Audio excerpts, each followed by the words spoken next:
جناب علامہ طاہر اشرف صاحب کو دعوت دوں گا کہ وہ آئیں اپنے اسٹیج کی زینت بنے، ڈائس پہ اپنے خیالات کا اظہار کریں۔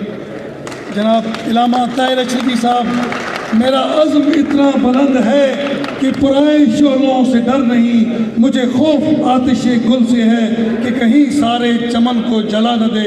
علامہ طاہر اشرفی صاحب۔ بسم اللہ الرحمن الرحیم، الحمد للہ رب العالمین، والصلاة والسلام علی خاتم المرسلین وعلی آلہ واصحابہ اجمعین۔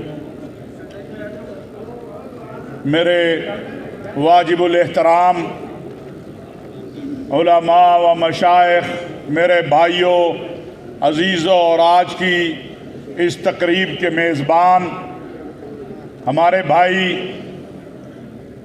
محترم جناب جنرل ضیاء الحق شہید کے جانشین برادرم اعجاز الحق صاحب، انوار الحق صاحب اور دیگر قائدین، آج کی اس کانفرنس کا عنوان ہے استحکام پاکستان۔ 2 دن پہلے جو کچھ گجرانوالہ میں کہا گیا، ہمیں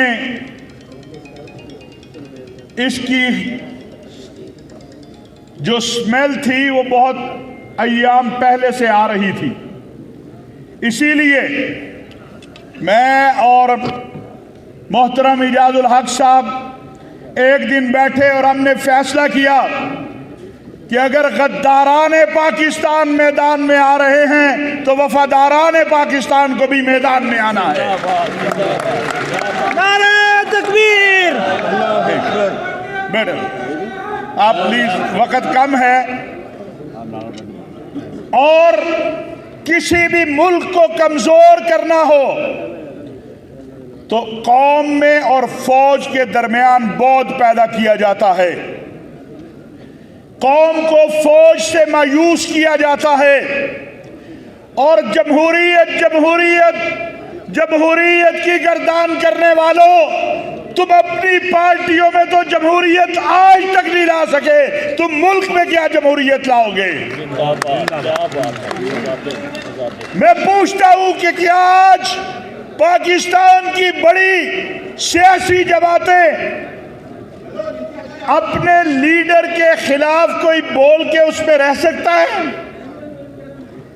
آپ نے ابھی اسی الحمراء کے ساتھ پنجاب اسمبلی میں نہیں دیکھا کہ ایک بزرگ سفید ریش کے ساتھ اختلاف رائے پہ کیا سلوک کیا گیا؟ کہتے ہیں یہ لوٹے ہیں۔ میں نے کہا جناب والا، سب سے بڑے لوٹے تو آپ ہیں۔ آئے ضیاء الحق کے نام پہ، آئے مولوی کے ہاتھ پہ بیعت کر کے، اور غداری بھی شریعت بل سے آپ نے کی، تو یہ لوٹا کریسی تو آپ نے شروع کی تھی۔ چھانگا مانگا سے لے کے فارورڈ بلاکوں تک یہ سعید شرک پوری نے تو نہیں کہا۔ کیا جنرل باجوہ نے آپ کو کہا تھا چھانگا مانگا لگاؤ؟ کیا جنرل باجوہ نے آپ کو کہا تھا فارورڈ بلاک بناؤ؟ کیا جنرل باجوہ نے آپ کو کہا تھا کہ مودی آ جائے تو پاکستان کی سیکورٹی کے ایڈوائزر کو میٹنگ میں نہ بیٹھنے دو؟ کیا بات! میرے جو میڈیا کے دوست ہیں بھائی، یہ ذرا آپ نیچے بیٹھ جائیں اگر آپ نے بنانا ہے، لوگوں کو تنگ نہ کریں۔ یہ باجوہ صاحب نے آپ سے کہا تھا، اور آپ کو یاد ہوگا، اگر نہیں یاد تو اسی لندن میں آپ نے ایک COD سائن کیا تھا۔ اس COD کی دھجیاں کب بکھیری تھی آپ نے؟ اور آپ کہتے ہو ملاقاتیں، آپ تو ایک ٹیلی فون کی مار ہو۔ گجرانوالہ میں جنرل کیانی کا فون آیا، عید مناتے ہوئے تم واپس آ گئے۔ زرداری صاحب ذرا یاد رکھیے گا، پھر آپ کے ساتھ یہی کچھ ہونا ہے۔ وہ میرا خیال ہے یوسف رضا گیلانی کے خلاف کوٹ پینٹ پہن کے اعجاز الحق صاحب گئے تھے، میرا خیال ہے عدالت میں۔ ہاں کہ آپ گئے تھے۔ جو آپ کو اچھا لگے وہ جمہوریت، جو آپ کو اچھا لگے وہ جرنیل اچھا، جو آپ کو اچھا لگے وہ پاکستان اچھا، اور جو اس قوم کو اچھا لگے وہ آپ کو قبول نہیں ہے۔ اور آج ہم آپ کو بتاتے ہیں، آپ نے جیسی بھی سیاست کی اس کے مقابلے میں ایک نظریے پہ سیاست کی ہے، لیکن اگر تم پاک فوج کی طرف دیکھو گے، گھر کے سربراہ کو اگر ہٹا دیا جائے یا گھر کے سربراہ کو برا کہا جائے تو اس کا مقصد ہوتا ہے گھر کو خراب کرنا۔ تم کہتے ہو تم حساب لوگے، اگر حساب لینا ہے تو میاں نواز شریف اور شہباز شریف سینکڑوں علماء کے خون کا تمہیں حساب دینا ہوگا۔ حساب کی تاریخ تو پھر علامہ احسان الہی ظہیر شہید سے شروع ہوگی اور کہاں تک جائے گی وہ حساب بھی دینا پڑے گا۔ اگر حساب کی بات ہے تو پھر حساب دینا ہوگا کہ آئی جی آئی کے پلیٹ فارم کے تحت لاہور جوہر ٹاؤن کے پلاٹ کہاں گئے تھے۔ اگر حساب ہے، کہتے جی جنرل ظہیر صاحب نے کہا تھا ہم تجھے ہٹانے لگے ہیں، وہ ہٹانے لگے تھے مجھے۔ میاں صاحب اس بیان پہ تو آپ نے اپنے ایک وزیر کو ہٹا دیا تھا، اس دن آپ سچے تھے یا آج آپ سچے ہیں؟ ہمیں بتا دیں، ہم تو آپ سے یہی پوچھنا چاہتے ہیں کہ آپ اس دن سچے تھے کہ آج سچے ہیں؟ میاں صاحب ایکسٹینشن کا ووٹ ضیاء الحق شہید فاؤنڈیشن نے دیا تھا یا آپ کی جماعت نے دیا تھا؟ اس دن جنرل باجوہ اس لیے اچھا تھا کہ تمہیں خیال تھا کہ ماضی کی طرح وہ تمہیں نیب سے بچائے گئے، وہ تمہاری اس گندی سیاست میں ممکن ہے کندھا لگا دے۔ لیکن جب جنرل باجوہ نے کہا سنو پاکستان کے لوگوں، ہوا کیا ہے؟ لوگ پوچھتے ہیں کیا ہوا؟ میں نے کہا پہلی بار ماضی میں یہ ہوتا رہا، کسی کا نام اخبار میں افسر کا آ جائے وہ کہتے ہیں نہیں جی بدنامی ہو جائے گی چھوڑ دیں۔ اس بار انہوں نے کہا کہ نہیں، کچھ چہرے ہمیں بھی دکھانے چاہیے جو رات کی تاریکیوں میں آ کے پاؤں پکڑتے ہیں۔ وہ ابھی تو صرف ایک زبیر کا نام آیا ہے تو اتنی چیخو پکار ہے، اگر اس کے آگے شین، خان، میم، پتہ نہیں کیا کیا، ہاں خاقان سے لے کر شہباز تک جب نام شروع ہوئے پھر کیا حال ہوگا، اس وقت کے لیے تیار رہو۔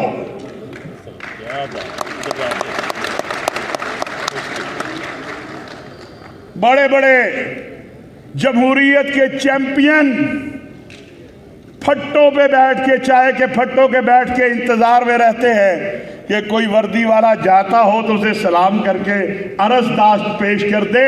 انہوں نے کہا ہم تمہاری سیاست میں نہیں آئیں گے، انہوں نے کہا ہم عدالتوں پہ اثر انداز نہیں ہوں گے۔ یہ جرم ہے جنرل باجوہ کا، یہ جرم ہے جنرل فیض حمید کا کہ انہوں نے کہا نیب خود فیصلے کرے گی، عدالتیں خود فیصلے کرے گی، پارلیمنٹ خود فیصلے کرے گی۔ یہ تمہیں قبول نہیں ہے، تمہیں تو جسٹس عبدالقیوم جیسے جج چاہیے۔ میاں صاحب تاریخ بڑی تلخ ہے، اگر آپ فوج پہ حملہ آور ہوں گے ہم تمہیں نہیں ہونے دیں گے۔ ہمیں پتہ ہے، ہمیں پتہ ہے اسی برطانیہ میں بیٹھ کے معمر قذافی کو ہٹانے کا جو منصوبہ بنا تھا اس کا بھی پہلا ہدف یہ تھا کہ پاک وہاں کی فوج کو، لیبیا کی فوج کو نشانہ بناؤ تاکہ لیبیا جو ہے وہ عدم استحکام سے دوچار ہو جائے، اور وہ لیبیا جہاں کوئی معاشی مسئلہ نہیں تھا آج وہاں پر مکان تو ہیں مکین نہیں ہیں۔ اور تم یہی یہاں چاہتے ہو، تم یہی یہاں چاہتے ہو۔ جناب ہم اپنی کوئی بات نہیں کرتے، جو آپ نے زرداری صاحب کے بارے میں کہا اور جو زرداری صاحب نے آپ کے بارے میں کہا ہم دونوں کا سچ مانتے ہیں۔ آپ دونوں ہی ایک دوسرے کو چور کہتے آئے ہو، اب ہمیں نہیں پتا آج آپ سچے ہیں یا کل آپ سچے تھے، لیکن یاد رکھیے ہم اس ملک کی فوج، اس ملک کے سلامتی کے اداروں کے ساتھ تمہیں نہیں کھیلنے دیں گے، یہ تمہاری بھول ہے۔ اور یاد رکھو اس دن سے بچو جب قوم نکلے گی، اور جب قوم نکلی تو پھر کہتے ہیں ہم جمہوریت پسند ہے۔ میں آپ سے پوچھتا ہوں کیا کوئی MNA MPA 10-15 کروڑ سے کم پہ الیکشن لڑ سکتا ہے؟ بتاؤ ذرا۔ کوئی ریڑی والا جیت کے آ سکتا ہے؟ کوئی سائیکل والا جیت کے آ سکتا ہے؟ اور ابھی وہ گجرانوالہ کے MPA کہہ رہے ہیں کہ ہم تو پیسے دے کے ٹکٹیں لیتے ہیں، اور حلف دو کہ کیا پیسے لے کے تم ٹکٹیں نہیں دیتے ہو؟ یہ جمہوریت ہے؟ اس کا نام جمہوریت ہے؟ کوئی سینٹ کے ٹکٹ بیچتا ہے تو قومی اسمبلی، کوئی صوبائی اسمبلیوں کے ٹکٹ۔ میں مشکور ہوں پاکستان کے مدارس کا، میں مشکور ہوں پاکستان کے مذہبی طبقے کا کہ جس نے گجرانوالہ میں بتا دیا کہ ہم تمہارے اس کھیل میں تمہارے ساتھ شریک نہیں ہیں، ہم تمہارے اس کھیل میں تمہارے ساتھ شریک نہیں ہیں۔ اور ہم نے کبھی اداروں کا نام نہیں لیا، لیکن اگر تم اداروں کا نام لے کے تنقید کرو گے تو پھر آج میں الحمراء لاہور سے کہنا چاہتا ہوں کہ پاک فوج کے ساتھ بھی قوم کھڑی ہے، ISI کے ساتھ بھی قوم کھڑی ہے، جنرل باجوہ کے ساتھ بھی قوم کھڑی ہے، جنرل فیض عبید کے ساتھ بھی قوم کھڑی ہے، اپنی فوج کے ایک ایک سپاہی کے ساتھ پوری قوم کھڑی ہے۔ اور ہمیں مجبور نہ کرو، آئندہ اگر تمہاری زبانوں سے اس ملک کے سلامتی کے اداروں اور اس فوج کے خلاف، اور میاں صاحب ابھی تو لمبا رستہ گیا ہی نہیں ہے، بلاول کو سمجھ آ گئی ہے کہ یہ کھیل کسی اور کا ہے۔ اس نے کہا بھائی یہ کام آپ کا ہے، ہمارا نہیں ہے۔ باقی بھی بڑے محتاط ہیں، اور آج مجھ سے میڈیا والوں نے پوچھا کہ حافظ صاحب 11 جماعتوں میں سے کتنے لندن بیانیے کے ساتھ ہیں؟ میں نے کہا 11.25 جماعتیں لندن بیانیے کے ساتھ نہیں ہیں، 11.25۔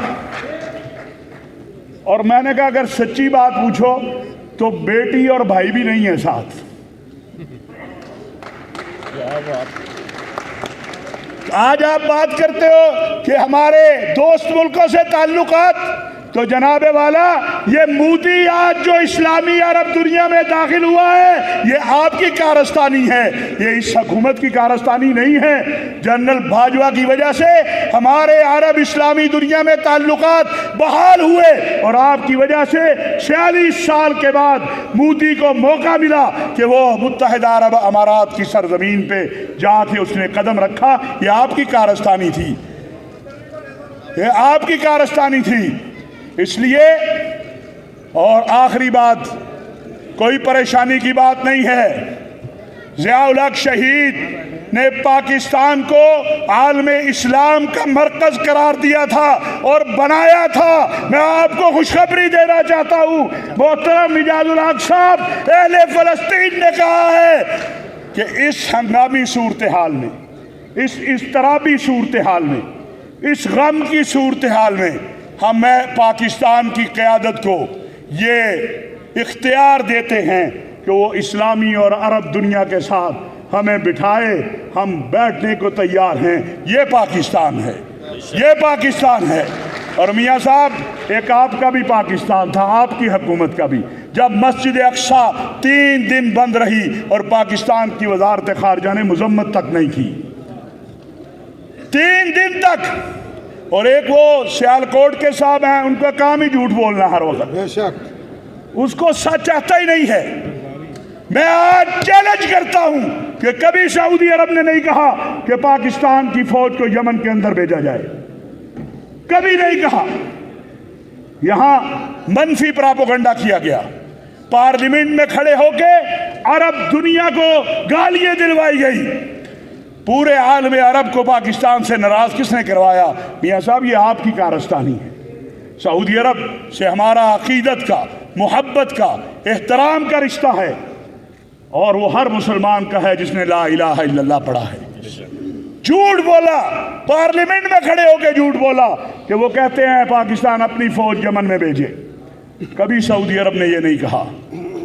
تو یہ بڑی تلخ حقیقتیں ہیں، مہربانی کرو اپنی، اور جمہوریت کا نام تو نہ ہی لیا کرو، اس لیے کہ جمہور تمہارے ساتھ نہیں ہے۔